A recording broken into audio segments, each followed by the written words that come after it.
ሰላም እንዴት ናችሁ? ውድ የውሉደ ብርሃን ሚዲያ ተከታታዮቻችን ዛሬም በትንሿ ቤተክርስቲያን ፕሮግራማችን ባለትዳሮችን ይዘንላችሁ ቀርበናል።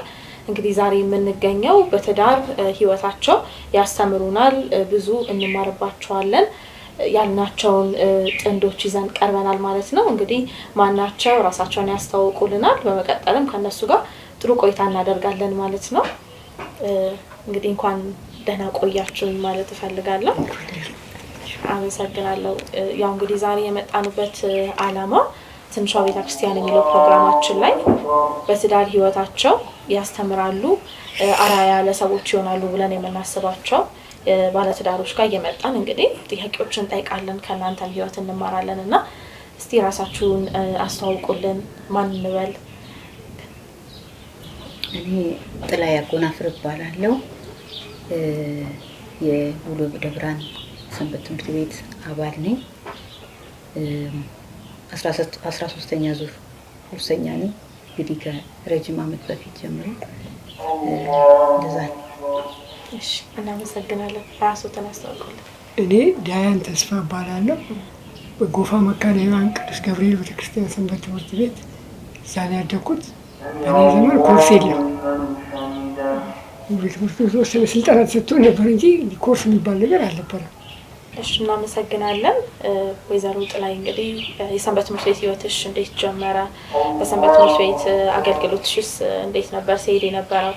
ከዛ ጋር እያይዘሽ ደግሞ መንፈሳዊ ህይወትሽን እንዴት እየመራሽ እንዳለሽ እስኪ። እግዚአብሔር ይስጥልኝ። እኔ የሰንበት ትምህርት ቤት አገልግሎት የጀመረው ያው ልጁም እንግዲህ ከ20 ዓመት በላይ ነው አባልነት የበዛ 1989 አካባቢ አይ ቲንክ 13ኛ ኮርሰኛ ሲባል እንግዲህ ያው ከዛ በላይ ነው ይደረስበታልና እዛው አካባቢ ስለነበረ ኑሯችን ቤታችን በልጅነት ጀምሮ ደግሞ በቀናቴ ቤተክርስቲያን በደንብ እየወሰደች ቤተክርስቲያን እየሄድን ስላደግን አጋጣሚ እዛ አካባቢ የመኖር እድል ሳገኝ የሰንበት ትምህርት ቤት ተመዘገብኩኝ። 13ኛ ዙር ኮርሰኝ ተማርኩኝ። ከዛ በኋላ ወደ አገልግሎት እንኳን እንዲፈጥኝ አልገባሁም። በጣም በቃ እዛ ጋር ያለው ፍቅሩ ነበረኝ። ግን ምንድነው አገልግሎትን በጣም እፈራለሁ። እኔ ያው ለየት የሚያደርገው የኔ እንትን ሰንበት ትምህርት ቤት ውስጥ በቆየሁበት የቆይታ መጠን አይደለም አገልግሎትን ያገለገልኩ ብዬ የማስበው። ቢኮዝ አገልጋዮችን እንዴት ነበር የማየው መሰለሽ?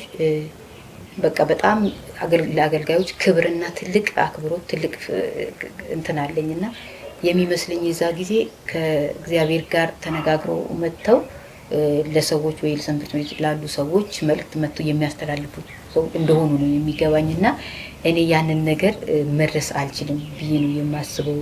እና ከድካም ጋር ማገልገል እንደሚቻል ሰው ለማገልገል በጣም ልዩ ቅድስና ቢኖረው ጥሩ፣ ባይኖረውም ደግሞ ከነድካሙ ያገለግላል። በኋላ የገባኝ ነገር ቢሆንም እሱ እንደዛ ነው። ብቻ ባገለግልኩባቸው ጊዜያት ሁሉ በጣም ደስተኛ፣ በጣም በፍቅር፣ በጣም ጥሩ በሆነ መንገድ ምናልባትም የዛሬ የክርስትናዬን መሰረት ሊያጠነክር የሚችል ነገር በሚችል መንገድ ነው እዛ ቦታ ላይ ሳገለግልም የነበርኩኝ እና በጣም ጥሩ ጊዜም ነበረ። እግዚአብሔር ይመስገን። ውሉደ ብርሃንም ያው ከሌላ ለኛ ያው እዛ ላደግነው እዛ ለኖር ነው እንግዲህ ይለይብናል አይደለም። በጣም የእግዚአብሔርን ቃል በብርቱ ተመግበን ነው ያደግነው። የእግዚአብሔርን ቃል በጣም በትጋት ያስተማሩን መምህራኖቻችን ያነጹን መምህራኖቻችን እስከዛሬ ድረስ ከነ ትምህርታቸው የማስታውሳቸው ነበርና ያ እንግዲህ ከትዳርም ህይወት ቀጥሎ ጋር ተያይዞ ምንም እግዚአብሔር ይመስገን እስከዛሬ ድረስ እንግዲህ ልጆቼንም እግዚአብሔር በእኔ እድሜ በቤቱ ጠርቷቸው ከነ ቤተሰቤ አሉ በቤቱ እግዚአብሔር ይመስገን። አሜን። አቶ ዳያን ደርሶ ልምጣና እንዴት ነበረ የቤተክርስቲያን አገልግሎቶች? መቼ ነበር የጀመረው? የኔ ቤተክርስቲያን አገልግሎት የጀመረው ምናልባት ኦፊሻል የሆኑ እንትን ባልንም በ80ዎቹ መጀመሪያ አካባቢ እና ያው እንደ አብዛኛው ኦርቶዶክሳዊ ልጅ ፍልሰታ ለማስቀደስ እንሄዳለን። ከዛ ወደ አዳራሽ ግቡ ይባላል። ቤተክርስቲያኑ ይሞላል፣ ግቢው ይሞላል። እንዳሁን አይደለም፣ በጣም ብዙ ሰው ነበር የሚያስቀድሰው፣ በተለይ ህጻናት። ለቅዳሴ እንዲመች ተብሎ ወደ አዳራሽ ግቡ ይባላል። እዛ መዝሙር ምናምን ይዘምሩልናል። ከዛ ከፍ እያለ እዛ ልጆች ስንተዋወቅ የአርድት ፕሮግራሞች ሲኖሩ በዚህ ሳምንት የኛ አርድት ነው እንዳትቀሩ፣ በሚቀጥለው ያኛው ግሩፕ እንዳትቀሩ፣ ያው ሰው ሞላ ብሎ እንዲገኝ እያሉ አበርተው ሲጠሩ በጣም ከነሱ ጋር መቀራረብ ጀመርና በዛው ከነሱ ጋር ተቀላቀልኩ ትምህርት ቤት ጋር። እንግዲህ አቶ ዳያን ወደ እርስዎ ልምጣና እንዴት ነበር እስኪ መጀመሪያ ስትገናኙ ትውውቃችሁ እንዴት ነበረ? ከዛስ ደግሞ ወደ ትዳር እንዴት ገባችሁ? ገባሽ ጥያቄ ነው። ሰው መልስ ጥሩ ነበር። አክቹዋሊ አንድ የእሷ ዘመድ የሆነ ሰው የኔ ጎሞ ጓደኛ ነውና እዚህ ግቢ ተከራይቶ ይኖር ነበር እኛ ግቢ እና እሱ ጋር ትመጣለች። ከዛም በፊት አውቃታለሁ። አክቹዋሊ በሱ ነው ግን ማውቃት እና አንዳንዴ በልጅነት ምናልባት እንግዲህ ሌሎቹ አልመው ከሆነ አላውቅም እንደዚህ አይነት ሰው አገባለሁ ወጥቶ እንደዚህ ሆነ የሚባል ነገር እኔ በቃ ባልሙሬ ላይ ነበረችው ምስል እሷ ነበረች። ልጆኝ ህፃን የሚማልመው ሰው እሷ ነበረች እና በቃ ሁሌ ይደነግጣሉ ሳያት። ምክንያቱም ያቺ የዛን ጊዜ እንዴት አውቀዋት ይችልሽ በሀሳብ እል ነበርና ሳውቃት ስቀርባት በጣም በጎ ልብ ያላት በጣም እግዚአብሔርን የምትፈራ ማቴሪያሊስት ያልሆነች በነገሮች ላይ ያልተመሰረተች እግዚአብሔርን ተስፋ የምታደርግ በጣም የይቅርታ ልብ ያላት በጎ ሰው ሆና አገኘኋት። ከዛ በኋላ ምንድን የሆነው የሆነ ጊዜ ተጎረመሰን የሆነ ጊዜ ሆና ትምህርት ቤት አቋረጥን እና ሳቋረጥ ሌላ ቦታ አይደለም የሄድኩት እሷን ፍለጋ ብዬ ቂርቆስ መጣሁ። ያኔ በጣም ትንታግ የሆኑ ልጆች አሉ። በጣም ግሩም ትምህርት ግሩም ጊዜ ላለመጥፋት ለእኔ ድል ሆነኝ። አብረው የወጡ የጠፉ ልጆች ወደ ሌላ ሄዱ ልጆች። ለእኔ ግን ለመቆየቴም ምክንያት ነበረች ከእግዚአብሔር በታች እና በዛ አጋጣሚ እንዲህ በዚህ ተዋወቅን። ግን ቀላል አልነበረም። ብዙ አመላልሳናለች። ብዙ አመት ጎንበስ ቀና ስናደርጋ ወደዚህ የመጣችው እና ትውውቃችን እንደዚህ ነበር። ወይዘሮ ጤናዬ እንዴት ነበረ ወደ ትዳር የገባችሁት? እስኪ ማስታወሽ። ያው ዳያን እንዳለው ነው። እኔና ዳያን ምንድነው እኔ ዘመድ ከተዋወቅን በኋላ ኖርማሊ ጓደኛሞች ነበርን። ይሄ በደንብ ስታወሪ የምትግባቢው ልብ ለልብ የምትተዋወቂ ይሄ አንዳንድ ሰው ወሬው የሚጥምሽ ሰው የለም አብረሽ ብታወሪ ደስ የሚልሽ። ለዛም ነው እንደዛ ሲሆኑ ነው ጓደኛ ሆነን የምንቀረው አይደለም። እንደዚህ አይነት ጓደኛ ነበርን። ይሄ የትዳር ፍቅር ነገር ምናምን ሳይኖር ማለት ነውና ብዙ ጊዜ ተቀጣጥለን ቁጭ ብለን እናወራለን። ግን በጣም ብዙ ጊዜ የምናወራው ስለ መንፈሳዊ ነገር ነው። ሻይ ቡና ብለን ተቀጣጥለን ቁጭ ብለን በቃ ስለ ቤተክርስቲያን ነገር ስለ መንፈሳዊ ህይወት አውርተን እንለያያለን እና በደንብ ጓደኛሞች ነበርን። እያለ እንግዲህ ወደዚህ ተቀየረ። የእግዚአብሔርን ፈቃድ መጠየቅ ነበረብን። ስለምንግባባ ስለምንቀራረብ በዛ መንገድ እሺ መባባልም አልነበረም። በእውነት የእግዚአብሔርን ፈቃድ መጠየቅ ነበረብን። የእግዚአብሔርን ፈቃድ መጠየቁ እውነት ለመናገር ረጅም ጊዜ ነበር ለኔ እሺ እንኳን ለማለትና ግንኙነታችን ወደዚህ ለመቀየር። እንዳልኩሽ ነው ልጅ ስንሆን አንዳንድ ጊዜ የምንጠብቀው በየዋህነት የምንጠብቀው ዳይሬክት የሆነ ነገር አለ። አንዳንድ እግዚአብሔር እንዲናገረንም በሆነ ነገር ይሄ ይሆናል ይሄ አይሆንም እንዲህ ለኔ የምናስበው ነገር አለ አይደል? በእንደሱ አይነት ነገር ሁላ ይመስለኝ ነበርና እንደዛ እስኪመስል ድረስ እግዚአብሔር እስኪናገረኝ እስከመጠበቅ ድረስ ያን ያህል በጣም ረጅም ጊዜ ነበር እግዚአብሔርን ፈቃድ ለማወቅ የወሰደብኝና ከዛ በኋላ እንግዲህ እግዚአብሔር ደግሞ ፈቀደ። እንግዲህ በቂርቆስ ቤተክርስቲያን ጋብቻችን ተፈጸመ ማለት ነው። እግዚአብሔር ፈቃድ የቤተሰቡን ፈቃድ የራሳችንን ፈቃድ ሆኖ ማለት ነው። መልካም። ከዚህ ጋር ያይዛችሁ እንግዲህ እንዴት ነው ቤተሰባችሁ ውስጥ መንፈሳዊነትን የምታሳድጉት? አንድነታችሁን እንዴት ነው እያሳደጋችሁ ያላችሁት? እንግዲህ መንፈሳዊነታችንን የምናሳድገው ምንድነው? እኛ ሰዎች ለራሳቸው መልካም ነው በጎ ነው ያሉትን ነገር ነው አይደል ለወዳጃቸው ወይም ለልጃቸው አሳልፈው የሚሰጡት የሚያወርሱት። እኛ በህይወታችን ውስጥ ካየነው በጎ ነገር ከኖርነው ዘመን ሁሉ የሚጣፍጥ ያማረ ብለን የምናስበው በጎ ነገር በእግዚአብሔር ቤት መኖር ነው። በእውነት ህይወታችንን ከእግዚአብሔር ጋር ማሳለፍን ነው። በፈተናም በመከራም በከፍታም በዝቅታም ጊዜ በየትኛውም ጊዜ ከእግዚአብሔር ጋር መኖርን ለኛ ትርፋችንና ጥቅማችን ነው የነበረውና ይሄንን አንደኛ ሰንበት ትምህርት ውስጥ እንደማደጋችን በግል ህይወታችንም የምናውቀው ያየነው ነገር ነው። እግዚአብሔር በህይወታችን ውስጥ እግዚአብሔር እንደሚያስፈልገንና ሰው ሲኖር ከእግዚአብሔር ጋር መኖር እንዳለበት እንደ ክርስቲያን ደግሞ በቤተ ክርስቲያንን ድምጽ በመስማት መኖር እንዳለበት ይሄ እንግዲህ እየተረዳነውና እየተጠቀምነው ነገር ነው። ያንን ጥቅም እንግዲህ ቅድም እንዳልኩሽ ላንቺ የጣፈጠሽን የጣመሽን ነገር ነው ለወዳጅሽ የምትሰጪው አይደለ? ይሄ ህይወት በልጆቻችን ውስጥ እንዲኖር ደግሞ እንፈልግ ነበር። ስለዚህ እግዚአብሔር ልጆችን ሲሰጠን ልጆችን ባርኮ ሲሰጠን ያደራ ልጆቹን ደግሞ እኛ ለእግዚአብሔር የመስጠት ግዴታና ኃላፊነት ነበረብንና በተቻለን መጠን እድሜያቸው ሲደርስ እኛ ሰንበት ትምህርት ቤት የወሰድነው እድሜያቸው ሲደርስ ወደዛ እንዲቀርቡ አደረግን፣ እንዲማሩ። በቃ ይሄንን ማንም ወላጅ ሊያደርገው ይችላል። ግን እግዚአብሔር ረድቶን ልጆቻችንን ፈለጋችንን ተከትለው ከኛ በተሻለ ቤተክርስቲያንን የሚወዱ እግዚአብሔርን የሚያከብሩ የሚፈሩ ልጆች ሆኖ በቤቱ እያደጉ እየኖሩ ነውና አሁንም አገልግሎት ላይ እንግዲህ እኔ ነኝ እንዲያውም በቢዚነስ ሰበብ በተለያየ ምክንያትም የሌለሁኝ እንጂ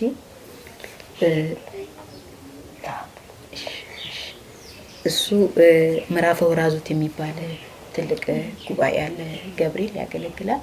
ልጆቼም ደግሞ ሰንበት ተማሪ ናቸው ያገለግላሉ።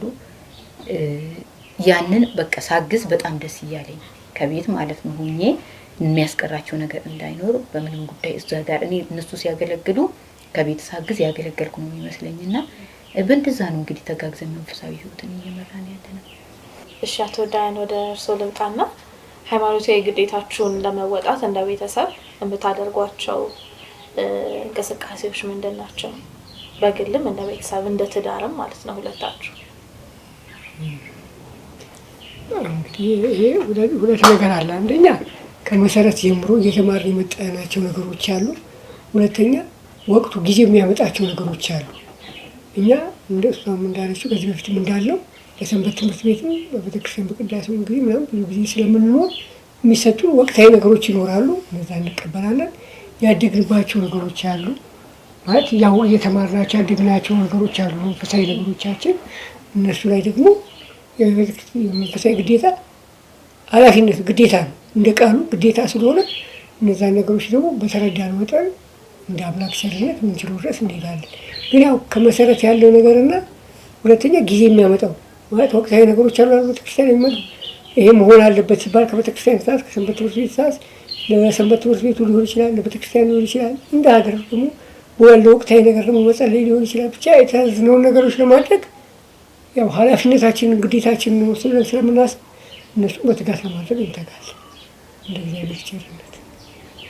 መልካም ወደ አንቺ ልምጣና ደግሞ እንደ ቤተሰብ ደግሞ አንቺም ሰፋ አድርገሽ እንድትመልሽልኝ የማስበው ነገር ምንድነው ቤተሰብ ውስጥ የምታደርጉት የጸሎት ጊዜ ካለ ምክንያቱም ተመልካቾቻችንም ማወቅ ይፈልጋሉ መማር ያለባቸው ከምንሄድባቸው ቤተሰቦች መንፈሳዊ ተግባራቶችን ማለት ነው በዝርዝር እስኪ አንቺ ደግሞ አካባቢ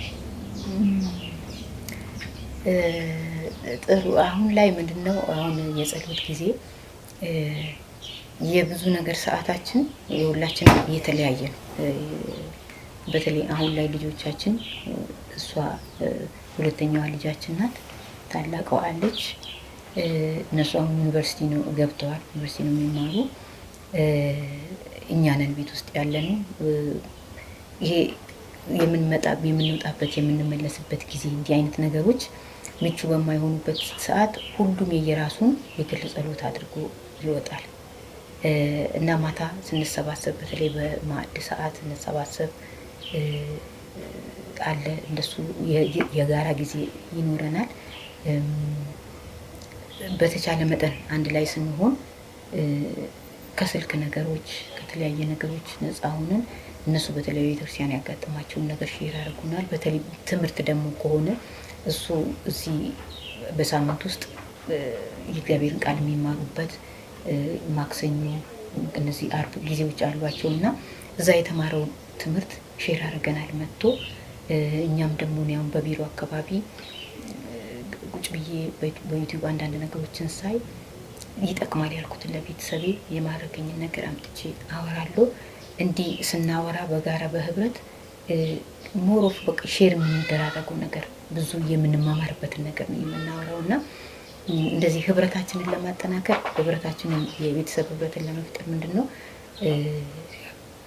በመንፈሳዊ ነገሩ እንደገና ደግሞ እንዲህ ስጋዊ የሆነ ኢንቲሜሲ ራሱን ለመፍጠር በአሁኑ ሰዓት ሰው አንድ ቤት ውስጥ ሆኖ የግል ነገሩ ይበዛል፣ ግል ነገራችን ይበዛልና ሁላችንም ስልካችን ላይ ወይ ደግሞ ቴሌቪዥን ላይ ብዙ ነገር ላይ ነው እንትን የምንባባለውና በእኛ ቤት ህግ በተቻለ መጠን አብረን ስንሆን ሰው ለማውራት ካልሆነ በስተቀር የግል ስልኩን መነጋጋት አይችልም። ለየብቻ መብላት አይቻልም። በጋራ በትሪ ነው የምንበላው። አንድ ሰው ባይበላም መቅረብ ቢችል ጥሩ ነው። ባይበላ እንኳን ማይበላበት ሁኔታ እንኳን ቢፈጠር ያ ግንኙነታችንን ፍቅራችንን ያጠናክራል ብለን እናስባለን።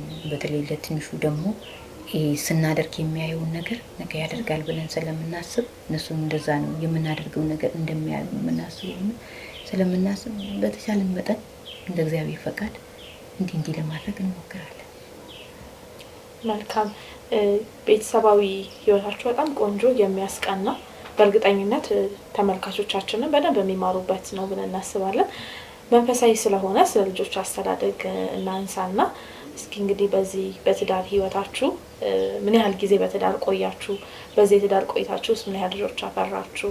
ከዛ ጋር ተያይዘው ደግሞ መንፈሳዊ የሆነ የልጆች አስተዳደግን ደግሞ ለተመልካቾቻችን የእናንተን ተሞክሮ ብታካፍሉልን። አቶ ዳያን ወደ አንተ። እሺ በ1996 ዓመተ ምህረት መስከረም 3 ቀን ነው በመካነ ሰማዕት ቅዱስ ቂርቆስ ቤተክርስቲያን ጋብቻችንን ያደረግነው። እንግዲህ ኦልሞስት መስከረም ሲመጣ ካልተሳሳትኩ 22 ዓመት ይሆናል። 3 ልጆች አፍርተናል፣ 2 ሴቶችና 1 ወንድ። አሁን ያየነው ህፃን ማለት ነው። 2 ሴቶች እናታቸው በጣም ጎበዝ ነች። ምናልባት እናት ሲኮን የሚገባቸው ነገር አለ። ፀጉራቸውን ስትሰሪ የምታወሪላቸው ነገር አለና ተረቶች አለ የሚናገራት የሙሴ ታሪክ፣ የኤልያስ ታሪክ፣ የቅዱሳን ታሪክ እየተነገራቸው እና እንደ ተረት ፀጉራቸውን የሚሰሩ ዝም ብሎ ይሰራሉ። ተረት ነጋዴን እያሉ አሁን ወደ ቤተክርስቲያን ሲመጡ ያ ታሪክ እየተገናኘ እየተገጣጠመ ምስል መፍጠር ጀመረ እና መስመር እንዲይዝ ለካ የሚያውቁት ነገር እንዳለ እንዲሰማቸው ወደዛ ነገር ትኩረታቸው እንዲሄድ ምናልባት ሳስቼ ኮልታርሙኛ ናቸው ልጆች ከ7 ዓመት ምናልባት እስከ 11 ዓመት ሳይንሱም እንደዚህ ነው የሚለው እዛ በስከሰሩ ከዛ በኋላ በቃ እስከ መጨረሻ ላይ ህይወታቸው መሰረት የሚመሰረተው እዛ አካባቢ ነው። ለዚህ ነው ብዙ ጊዜ በልጅነታቸው ወደ ሰንበት ትምህርት ቤት እንዲመጡ የሚደረገውና በነዛ ጊዜ እናታቸው በርታ ሰርታለች ከኔም በላይ አሁን በጣም በጥሩ ደረጃ አሁን ዩኒቨርሲቲ ብሎ ከአዲስ አበባ ሲወጡ እንኳን ስጋት አልገባም። ጥሩ መሰረት ላይ ያሉት ልጆቹ ብለን ስላሰብ እንደ ኮላጅ እንደመለየት እንደ ስጋና ደም መለየት ካልሆነ በስተቀር በመንፈሳዊ ነገራቸው ስጋት አይገባም። ልባችን አርፏል። ምክንያቱም ጥሩ መሰረት ላይ ደርሰዋል ብለን ስላሰብን ነው። እሱም ብቻ አይደለም። አንዳንዴ በግቢ ጉባኤ ተምሮ የመጡትን ነገር ስንማር አንዳንዴ ቤተክርስቲያን ሄደን ልንማር የምንችለውን ያህል ድረስ ያስተምሩናል። በጣም ጥልቅ ነገር በቃ ያልተረዳናቸው መጽሐፍ ቅዱስ እንደዛ ነው። ማለዳ አዲስ ነው ይላል። በአንድ ጥቅስ 10 ጊዜ የተማርነው ትምህርት 11ኛው መምህር ሲያስተምሩ በሌላ እይታ ይገልጹና በጣም ያስገርመናልና አንዳንዴ በጣም በልዩ እይታ የታያቸውን ነገር እያካፈሉን ለእኛም ድጋፍ ሆነውናልና ትልቁን ኃላፊነትና ድርሻ የተወጣቸው እሷ ነች። እናታቸው ነች መመስገን ያለባት። መልካም። እሺ ወደ አንቺ ልምጣና ከልጆችሽ ጋር ያለሽን ግንኙነት አቶ ዳያን በደንብ አድርገው ነግሮናል። ደስ የሚል እንደ እናት ደግሞ ጥሩ ነገር ነው እያደረግሽ ያለሽውና እስኪ ደግሞ አንቺ ምን አይነት ግንኙነት አለሽ ከልጆችሽ ጋር? ያው እናት ከልጆቿ ጋር ጥብቅ ግንኙነት አላትና እንዴት ነው መንፈሳዊ ህይወታቸውን የምትደግፊላቸው? ያው የተለየ ነገር የለም። ምክንያቱም እኔ የተማን እንደቀደም እንዳልኩኝ ከሰንበት ትምህርት ቤት ያተረፍኩ ሰው ነኝ።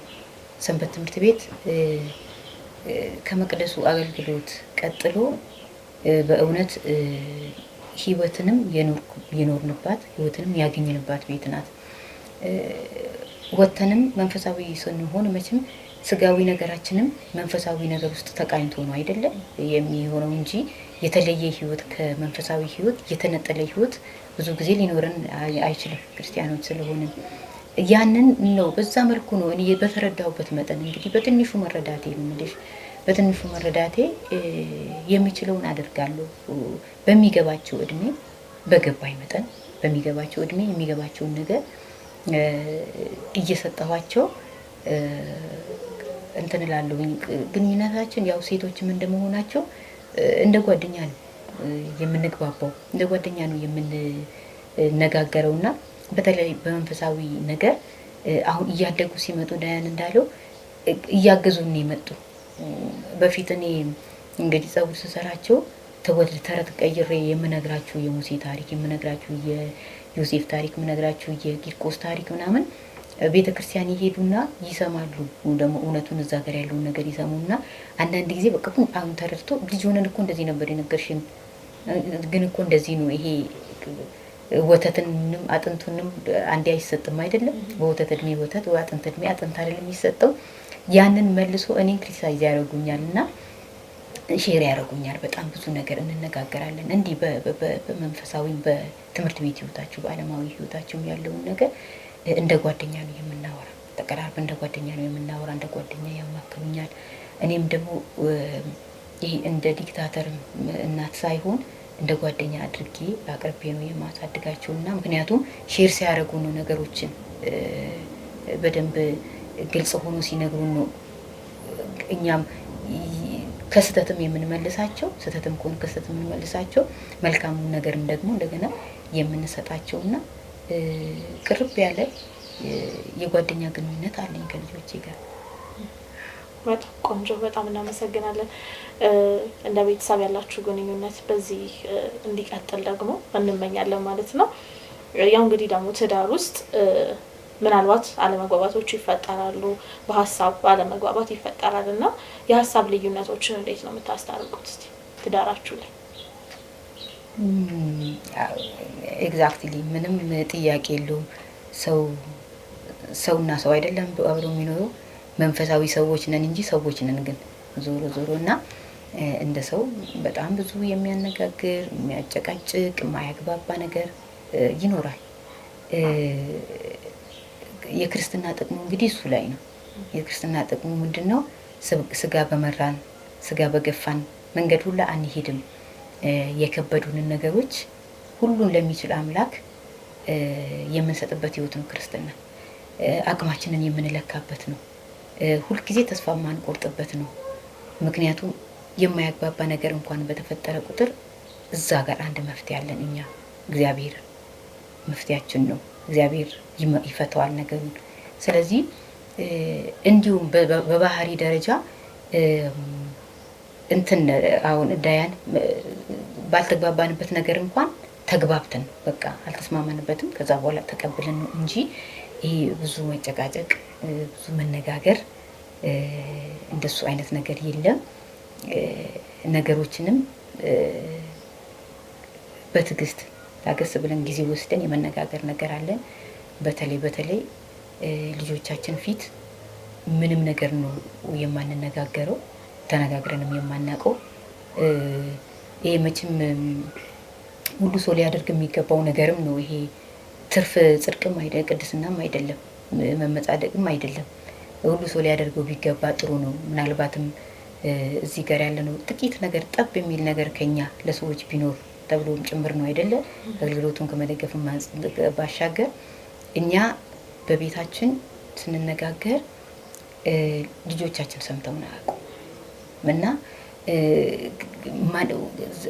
ከፍ አድርገን ድምጻችንን እንኳን ተነጋግረን አናውቅም። እንደዚህ አይነት ነገሩ ሲኖሩ በጣም የዳያን በጣም የውይይት ሰው ነው። በጣም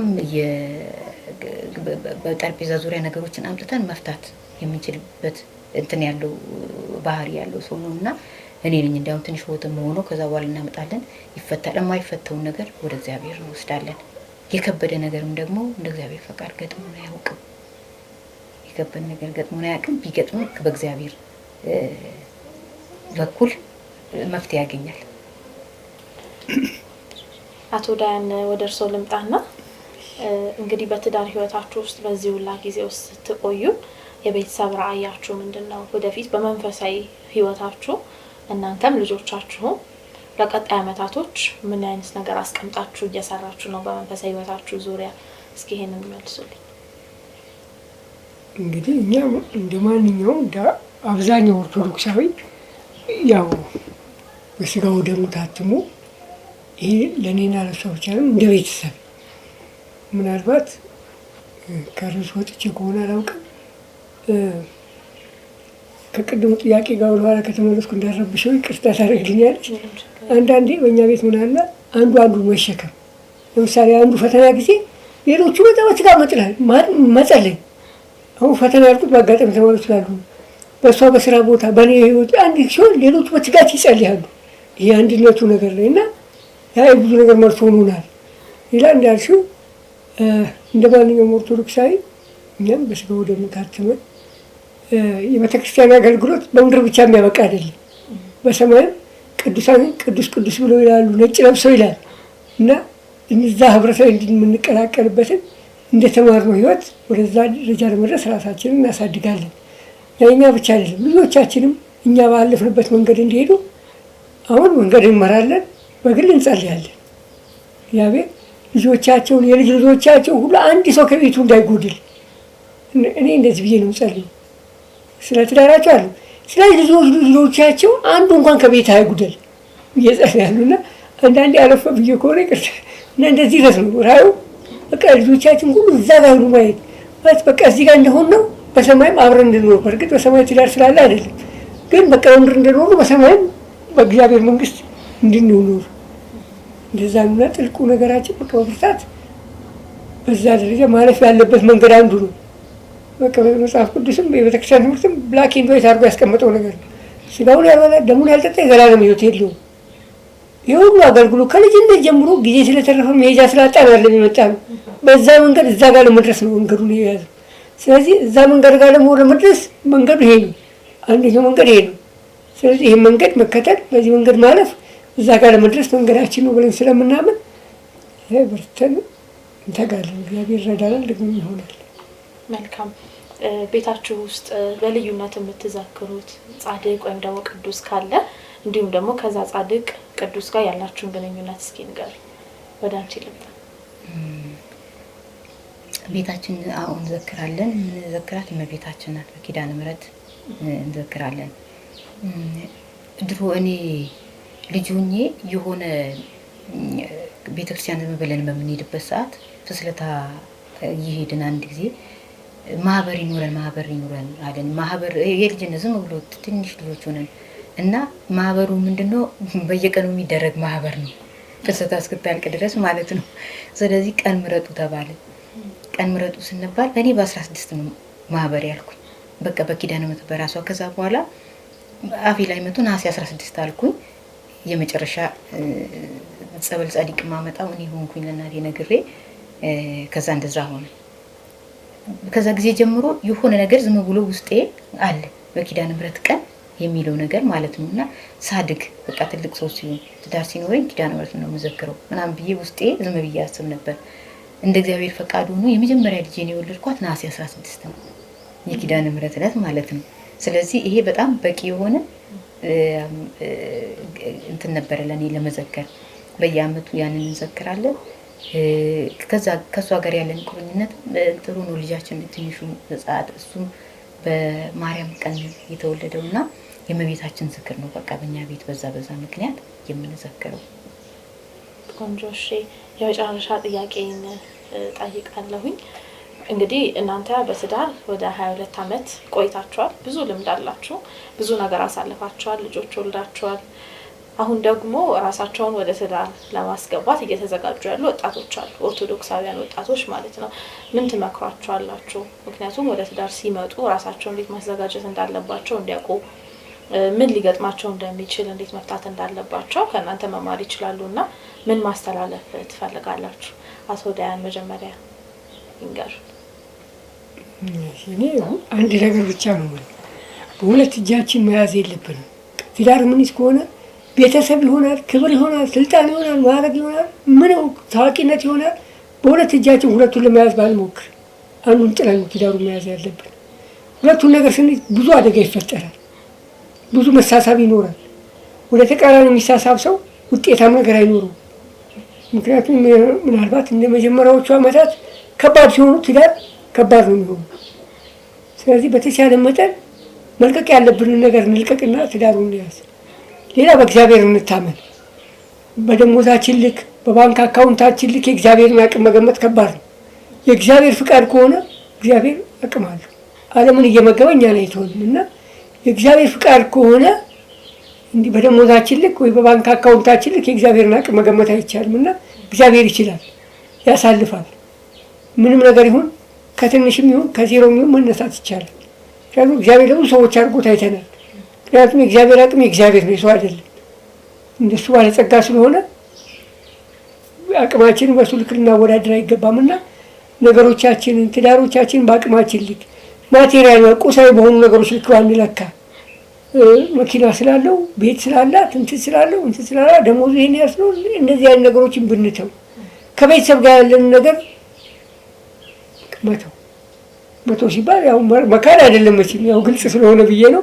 ግን መያዝ ያለብንን አጥብቀን መያዝ አለብን እና ቅድመ ይሄንን ብናስብ ነገሮቻችን በማቴሪያሊስት ባናስብ ከእግዚአብሔር ጋር ፈቃድ እግዚአብሔር ነው ብለን ካሰብን ግን በቃ መጣል ያለብንን ጥረን መያዝ ያለብንን እንያዝ። ሁለት ነገር መያዝ ካቻልን ግን ጥሩ ላይሆን ይችላል ስጋት ስላለ እምነቴም እንደዛ ነው።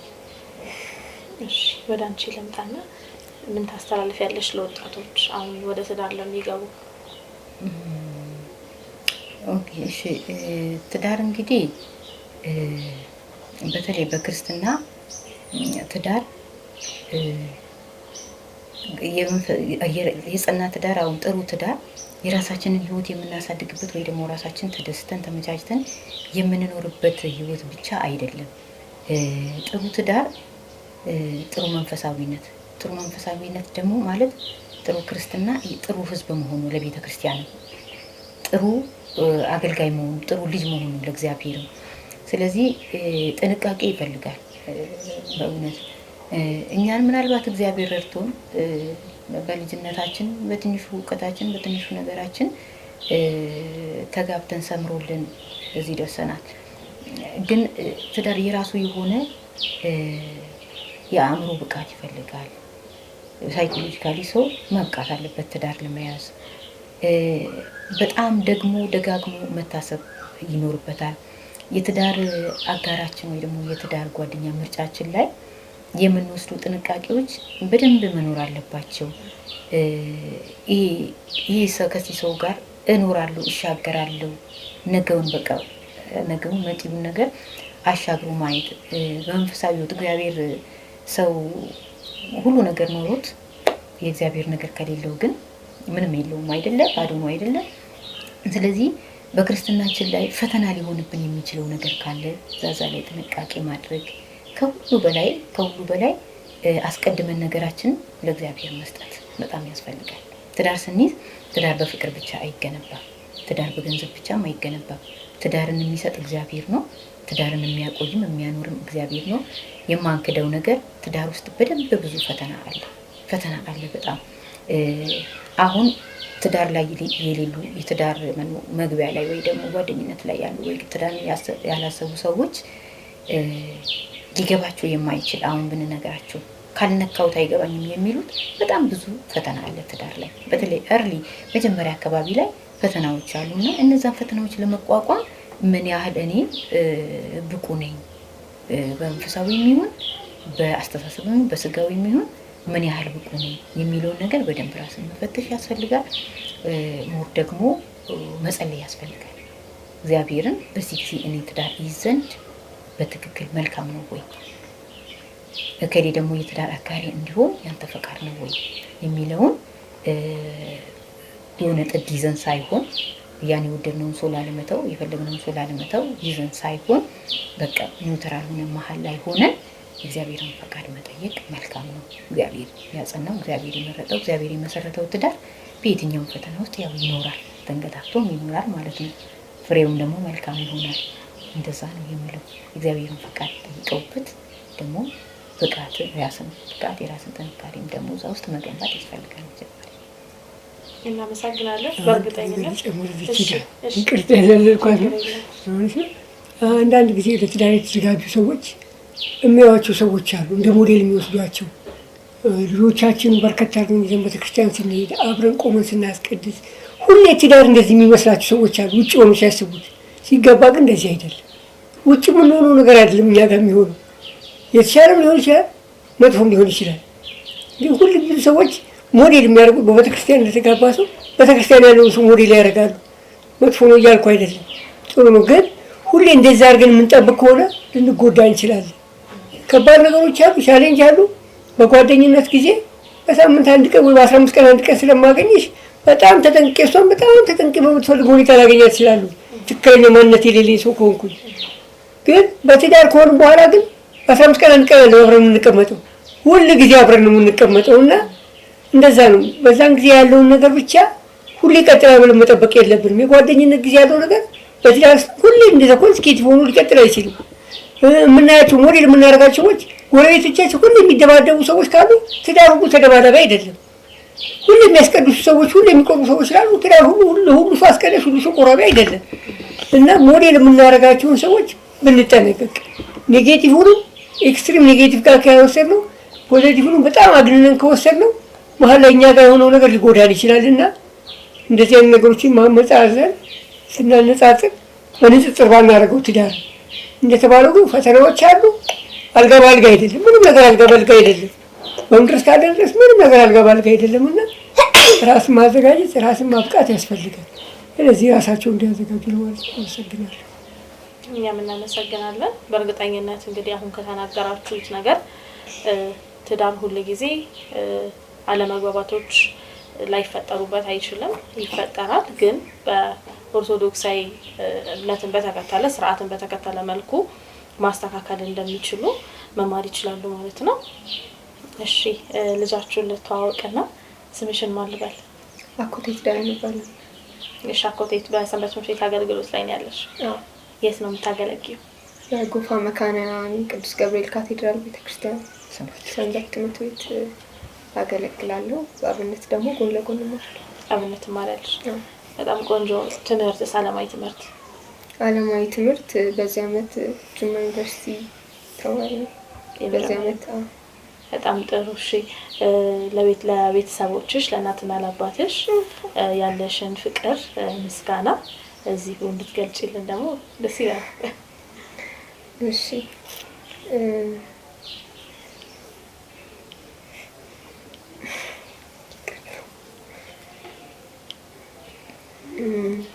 እሺ ያለኝን ምስጋና ስጀምር እናትና አባቴ ማለት እኔ አሁን በጣም በራሴ ህይወት ደስተኛ የሆንኩበትን ነገር በእግዚአብሔር ቤት እንድናገለግል ከልጅነታችን ጀምሮ በመንፈሳዊ ህይወት ያለንን ነገር እንድንሰራ መሰረት እንዲኖረን አድርገው ነው ያሳደጉንና አሁንም ድረስ ቁጥጥር ሳይሆን እኛ ቤት ያለው እንዴት መሰለሽ እምነት ነው። አንድን ነገር አታድርጉ ብለውን እምነታቸው ከብዱን እንጂ ስለምንከለከል አይደለም ያንን ነገር ማናደርገውና እሱን ነገር እንድንማር በህይወታችን ሁሉ ደግሞ እግዚአብሔርን ፈቃድ እንድንጠይቅ ሁሉ ነገራችን ላይ እግዚአብሔርን አስቀድመን እንድንጀምር በትምህርታችን ከጓደኞቻችን ጋር ባለን ግንኙነት በሁሉም ህይወታችን እግዚአብሔርን እንድናስቀድም አድርገው ነው ያሳደጉንና በጣም በጣም እናመሰግናለን።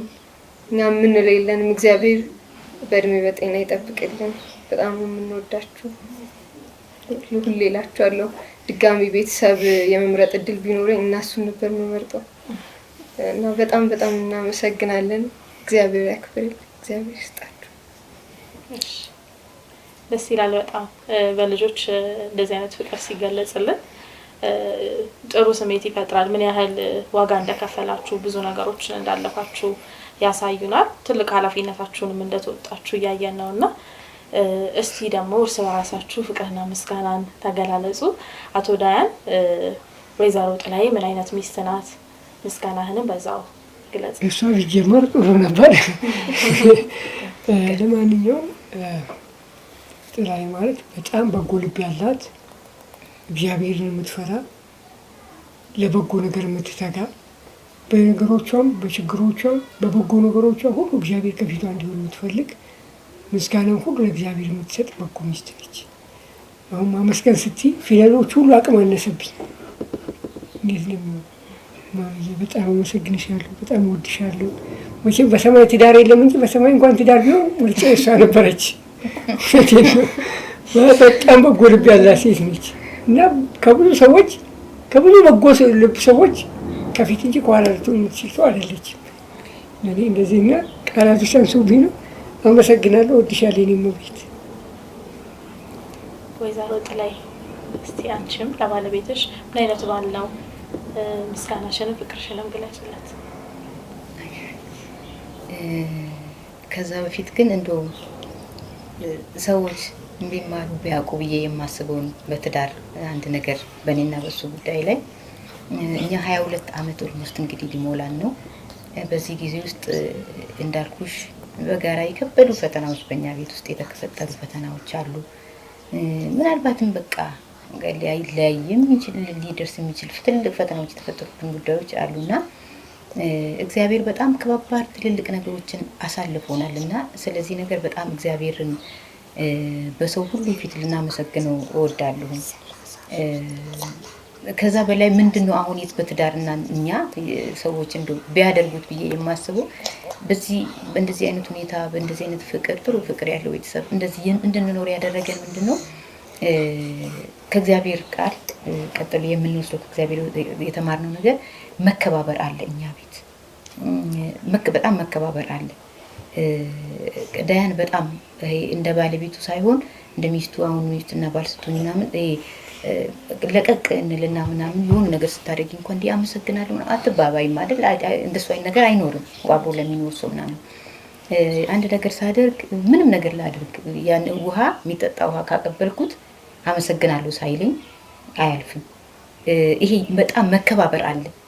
ያ መከባበር ጠንከር ብለን እንዳንነጋገር ጠንከር ብለን እንዳንጋጭ ያደርገናልና በጣም ብዙ መከባበር አለ። ያን መከባበር ደግሞ የተማርኩት እኔ ከሱ በጣም ሰው አክባሪ ነው። እኔም ብቻ አይደለም በጣም ነገሮችን ሰከነ ብሎ የሚያይ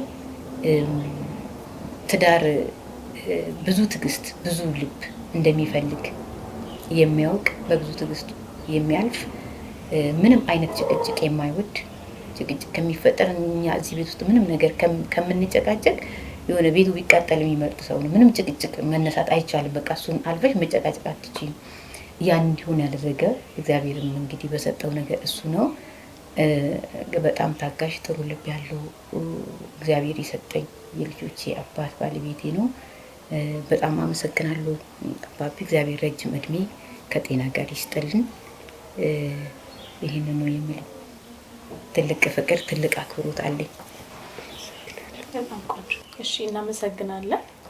እንግዲህ ዛሬ ደግሞ ከሰንበት ትምህርት ቤት ስጦታ ይዘንላችሁ መተናል ማለት ነው። እንግዲህ ስጦታውን መጀመሪያ አነብላችኋለሁ ማለት ነው።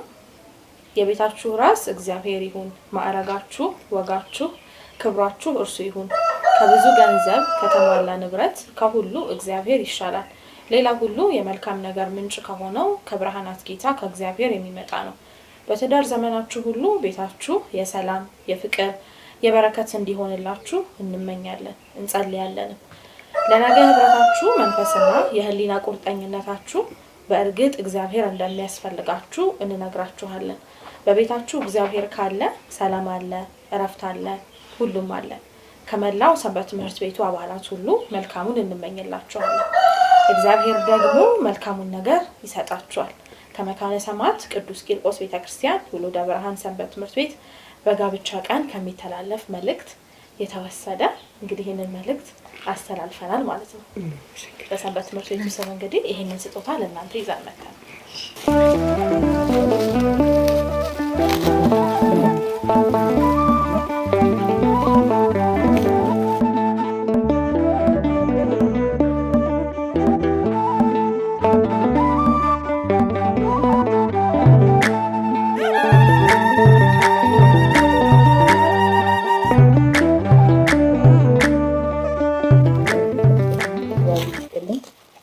በእውነቱ ለዚህ ነገር የሚቀርቡ ህይወታቸው ኑሯቸው ትምህርት ሊሰጥ የሚችል ብዙ ሰዎች አሉ። እኔም ካስተማሩ ሰዎች ጀምሮ እኔም አብሬያቸው ከነበርኩ እንደገና ከዛም በኋላ በእናንተ ደረጃ ካሉ ሰዎች ብዙ የሚያስተምሩ ሰዎች አሉ። ደግሞ እኛ እንግዲህ ሰው ከድካማችን መማር ከቻለ እምቢ ላለማለት ብቻ ነው እንጂ ምንም የተለየ ነገርም ኖሮን አይደለምና አክብራችሁን መርጣችሁን ፈልጋችሁን ወደ ቤታችን መጥታችሁ እንደዚህ ሁኔታ ስላገኘናችሁ እጅግ በጣም እጅግ እናመሰግናለን። አምላከ ቅዱስ ቂርቆስ እግዚአብሔር ይስጥልን። እናመሰግናለን። አገልግሎታችሁን እግዚአብሔር ይባርክ። አሜን። እንግዲህ ብዙም በኋላ የሚናገር ሰው ብዙ ነገሮች ይገኛሉ። እኔም ብዙ ሲኒየሮች እንዳሉ አውቃለሁ። በበጎ ነገራችን የሚያስተምሩ እያሉ ወደ እኛ ስለተመረጥን አንዳንዴ ሰው ከበጎነት ብቻ የሚማረው ከሌላውም ድካም ሌላው ለብርታት ይማራል እና ምናልባት ጉድለታችን እንኳን ቢያስተምራችሁ ከኛ የተሻለ በርትተው ጠንክረው የምናያቸው ብዙ ኦርቶዶክሳውያን እንዲሆኑ ኖሩ። በዚህም በረሃ ግብር ይህን ስለተጋችሁ ጊዜያችሁን ጉልበታችሁን ሁሉ ሰጥታችሁ ለዚህ አገልግሎት ስለተጋችሁ ሁሉ ምስጋናችን ይድረሳችሁ። እግዚአብሔር ደግሞ ብድራትን የሚረሳ አምላክ አይደለም። በፍጹም ድካማችሁ አይቀርም። ዝም ብላ ስራ ስለፈታችሁ የምትሄዱበት ስላጣችሁ አይደለም የመጣችሁ የእግዚአብሔርን ስራ ልትሰሩ ነውና እግዚአብሔር አገልግሎታችሁን ይባርክ። ዘመናችሁ ሁሉ የተባረከ የበጎ ነገር ምሳሌ ያድርጋችሁ። እግዚአብሔር ይባርክ።